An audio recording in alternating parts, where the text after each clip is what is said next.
her dog. Hey, that's Elissa's dog. That's my friend's dog. Yeah. Right there,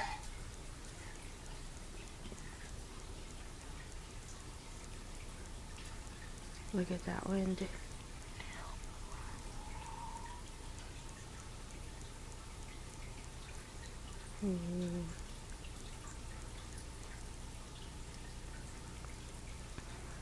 Yep, we're expecting 6 to 12 inches today. Mommy! Isn't that fun, Kat?